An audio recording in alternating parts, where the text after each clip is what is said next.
Assalamu alaikum dear students, welcome to my YouTube channel. In this video we are going to discuss Galilean transformation. If yet you did not have subscribed to this channel, subscribe this channel so that you can get more videos and updates. अगर आपने अभी तक इस channel को subscribe नहीं किया तो channel subscribe कर लें ताकि मज़ीद वीडियोज़ की अपडेट्स और नोटिफिकेशन आपको मिलते रहें। Galilean transformation. Galilean transformation is a coordinate transformation. ये एक coordinate transformation होती है which connects one inertial frame with another inertial frame, जो किसी एक inertial frame को किसी दूसरे inertial frame के साथ जोड़ती है या कनेक्ट करती है। अब हम देखते हैं principle of Galilean relativity. The laws of mechanics must be the same in all inertial frame of reference. जितने भी इनर्शियल फ्रेम ऑफ रेफरेंस हैं उन सब के अंदर मैकेनिक्स के लॉज जो है वो सेम होने चाहिए। This is called principle of Galilean relativity. Galilean ने ये कुछ इक्वेशन जो है ना वो ड्राइव की थी जिसको हम गैलीलियन ट्रांसफॉर्मेशन इक्वेशंस कहते हैं, और इन इक्वेशन के थ्रू उसने कहा था कि मैकेनिक्स के जितने भी लॉज हैं वो सेम होते हैं तमाम इनर्शियल फ्रेम ऑफ रेफरेंस के साथ। इनर्शियल फ्रेम ऑफ रेफरेंस हम ऑलरेडी डिस्कस कर चुके हैं। इनर्शियल फ्रेम ऑफ रेफरेंस जो या तो रेस्ट पे होता है या फिर यूनिफॉर्म वेलोसिटी से मूव कर रहा होता है कि उसके ऊपर कोई नेट फोर्स नहीं होती। तो अब हम इन इक्वेशंस को देख लेते हैं, ड्राइव कर लेते हैं। तो ये हमारे पास डायग्राम है, हम यहाँ से देख सकते हैं हमारे पास दो जो है ना वो इनर्शियल फ्रेम्स हैं, एस फ्रेम है और एस प्राइम फ्रेम है। दोनों स्टैंडर्ड कॉन्फ़िगरेशन में हैं इस तरीके से कि उनके एक्सेस जो है पैरेलल हैं और जो एस प्राइम है वो मूव कर रहा है along positive x axis with uniform velocity v। तो जो एस प्राइम है वो यूनिफॉर्म वेलोसिटी v के साथ मूव कर रहा है। ये हम देख सकते हैं, this is S frame, this is S prime frame. ये कोई इवेंट जो है ना वो हो रहा है दोनों फ्रेम्स के अंदर। इवेंट p अगर हम देखें तो इस p के अगर हम कोऑर्डिनेट्स देखें तो इस p का कोऑर्डिनेट s के लिहाज से x है और इस p का कोऑर्डिनेट s प्राइम के लिहाज से x प्राइम है। अगर हम दोनों के लिहाज से देख लें तो अगर यहाँ पे x प्राइम अगर 0 हो तो हमारे पास ये जो है ना x that is equal to vt। देखें अगर हम s के लिहाज से इस इवेंट को देखें तो ये इससे कितना ज़्यादा है। अगर हम इनका रिलेशन देखें तो ये vt और प्लस ये डिस्टेंस इस सारे को इक्वल करें तो that will be equal to x। इस इक्वेशन से हम देख सकते हैं कि हमारे पास ये जो x है ये इक्वल आएगा x प्राइम प्लस यानी यहाँ से यहाँ तक प्लस ये डिस्टेंस भी है vt। ये है x का distance, x is equal to X prime plus vt। और अगर हम यहाँ से x प्राइम निकालना चाहें तो x माइनस vt। ये सारा डिस्टेंस जो है x कोऑर्डिनेट है, ये देखें ये सारा हम यहाँ से भी इसको देख सकते हैं, ये सारा x है और यहाँ से लेकर जहाँ तक x प्राइम है। तो हम इस सारे x में से ये vt निकाल लें, पीछे हमारे पास x प्राइम रह जाता है क्योंकि हमने अलॉन्ग x एक्सिस देखना है इस मोशन को। तो हम डायग्राम से देख सकते हैं x is equal to X prime plus vt and we have x prime is equal to x minus vt। अगर हम इनको कॉम्पोनेंट्स की शक्ल में देखें तो एच प्राइम में जो कोऑर्डिनेट्स हैं वो X prime Y prime Z prime है और एस प्राइम में कोऑर्डिनेट्स हैं X Y Z minus V.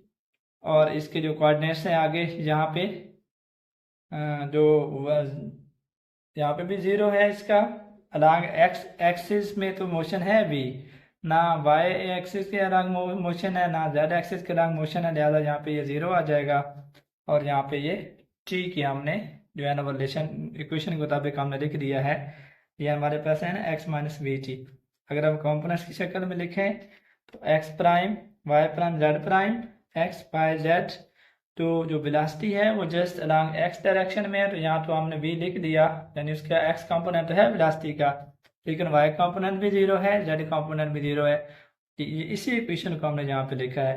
तो यहाँ से हम देख सकते हैं x prime is equal to x minus V T, y prime is equal to y, क्योंकि ये 0 t से मल्टीप्लाई और 0 ही आएगा, y prime is equal to y और z प्राइम ये भी 0, z प्राइम जो है वो भी z के इक्वल आएगा, sorry z prime is equal to z। तो न्यूटनियन जो फ्रेमवर्क था उसके लिहाज से टाइम को एब्सोल्यूट लिया गया कि टाइम यानी एक ऐसी क्वांटिटी है जो कि चेंज नहीं होती। लिहाजा टी प्राइम जो है वो यानी कि जो एस प्राइम फ्रेम के अंदर टाइम था वही टाइम एस फ्रेम के अंदर होगा। ये जो सेट ऑफ ट्रांस इक्वेशन है जो कि क्या करते हैं, टू इनर्शियल फ्रेम्स के कोऑर्डिनेट्स को रिलेट करते हैं और इनको हम गैलेलियन ट्रांसफॉर्मेशन इक्वेशंस कहते हैं। यानी ये जो सेट ऑफ इक्वेशन हमने देखा है ये दो इनर्शियल फ्रेम्स के अंदर या दो इनर्शियल रेफरेंस फ्रेम के अंदर कोऑर्डिनेट्स को रिलेट करते हैं और इनको हम गैलेलियन ट्रांसफॉर्मेशन इक्वेशंस कहते हैं। अब हम गैलेलियन ट्रांसफॉर्मेशन फॉर वेलोसिटी के लिए देख लेते हैं। इसको हम क्लासिकल वेलोसिटी एडिशन लॉ भी हम कह सकते हैं।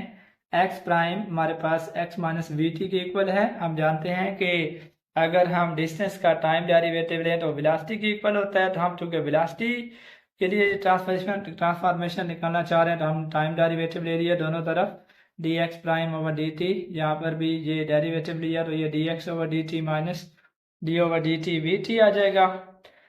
तो D X prime D T ये वी एक्स प्राइम आ जाएगा, यानी कि ये component of velocity in S prime frame along X direction, D X over D T ये V X component of velocity along X direction minus, तो ये v constant है जहाँ पे यूनिफॉर्म वेलोसिटी है इसको बाहर ले लेंगे और t का डेरिवेटिव जो है t के लिहाज से 1 आएगा। तो V X prime will be equal to V X minus V. तो इस तरह हमारे पास वी एक्स प्राइम इक्वल आ गया वी एक्स माइनस वी के, डी एक्स प्राइम और डी टी ये वी एक्स प्राइम के इक्वल है और डी एक्स और D T V X already हम यूज़ कर चुके हैं। V Y prime V Y के इक्वल ही आएगा क्योंकि वाई डायरेक्शन में कोई चेंज नहीं आ रहा। वी जेड प्राइम जो है वो वी जेड के इक्वल आएगा, जेड डायरेक्शन में भी कोई चेंज नहीं है। जैसे कि हमने कहा था कि Y prime is equal to Y, अगर हम यहाँ पे टाइम डेरिवेटिव लें D Y prime over D T और यहाँ पे आएगा D Y over D T, time derivative हमने ले लिया तो D Y prime over D T this is the velocity along Y direction. तो ये प्राइम्ड कोऑर्डिनेट है, यहाँ पे अनप्राइम्ड कोऑर्डिनेट है तो ये वी वाई आ जाएगा। इसी तरीके से हम निकाल सकते हैं V Z prime is equal to V Z. In Newtonian theory we can not determine the absolute position of an event. हम किसी इवेंट की एब्सोल्यूट पोजीशन को मालूम नहीं कर सकते। Only relative position and relative velocity can be measured. Relative position को major किया जा सकता है, रिलेटिव वेलोसिटी को मेजर किया जा सकता है, एब्सोल्यूट पोजीशन किसी भी इवेंट की मेजर नहीं की जा सकती। We can say that the position and uniform velocity have relative significance. तो हम कह सकते हैं कि पोजीशन है या यूनिफॉर्म वेलोसिटी है दोनों की रिलेटिव सिग्निफिकेंस होती है। तो ये जो न्यूटन लॉज हैं ये सिर्फ होल्ड करते हैं इनर्शियल फ्रेम्स के अंदर। They must be invariant under Galilean transformation, तो लिहाजा इनको भी अंडर गैलेलियन ट्रांसफॉर्मेशन इनवेरिएंट होना चाहिए। यानी अगर हम गैलेलियन ट्रांसफॉर्मेशन को न्यूटन लॉज के ऊपर अप्लाई करें तो उनमें किसी किस्म का चेंज नहीं आना चाहिए। तो इसको हम प्रूव कर लेते हैं। Newton cycle of motion F is equal to M D square over X D square X over D T square, यानी कि हमें जानते हैं कि F is equal to M A where A is the second derivative time derivative of position. तो हम force को इस तरीके से लिख सकते हैं। तो ये जो इक्वेशन 1 है इसके इनवेरियंस का मतलब ये है, इनवेरियंस ऑफ 1 मीन्स दैट कि इसकी यही फॉर्म होगी अगर हम इसके ऊपर गैलेलियन ट्रांसफॉर्मेशन इक्वेशन भी अप्लाई कर लें तो इसमें इस इक्वेशन की फॉर्म में चेंज नहीं आए। तो यहाँ पे हमने डेरिवेटिव ले लिया प्राइम कोऑर्डिनेट्स में एफ प्राइम वो that will be equal to M D square X prime over D T square. हमारे पास X prime was equal to X minus V T and T prime was equal to T.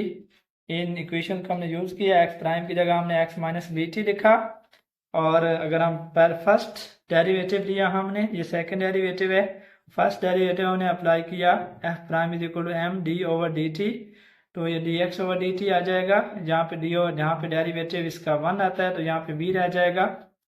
तो F prime हमारे पास यहाँ पे आ जाएगा M D over D T D X over D T minus V. Again derivative apply करते हैं तो यहाँ पे डेरिवेटिव अप्लाई करेंगे तो ये तो सेकंड डेरिवेटिव बन जाएगा, लेकिन v कांस्टेंट है इसका डेरिवेटिव 0 हो जाएगा। एफ प्राइम जो है वो भी हमारे पास इक्वल आएगा M D square X over D T square that was equal to F. तो हमने प्राइम कोऑर्डिनेट्स में या एस फ्रेम में फोर्स को लिया एफ डैश और हमारा एफ प्राइम, ये हमारे पास ये चीज़ होनी चाहिए थी और एफ प्राइम को हमने इक्वल साबित कर लिया कि वो जो हमारे पास अनप्राइम्ड फोर्स एफ थी उसी के इक्वल है after applying Galilean transformation. Newton laws are invariant under Galilean transformation. Newton law of motion and the equation of motion of a particle would be exactly the same in all inertial systems. जितने भी inertial systems हैं उन सब के अंदर Newton law of motion है और जितनी भी मोशन की इक्वेशन है किसी पार्टिकल की वो सेम होती हैं। जितने भी इनर्शियल सिस्टम्स हैं उन सब के अंदर अगर हम गैलीलियन ट्रांसफॉर्मेशन को अप्लाई करें तो इसको हमने प्रूव भी कर लिया है।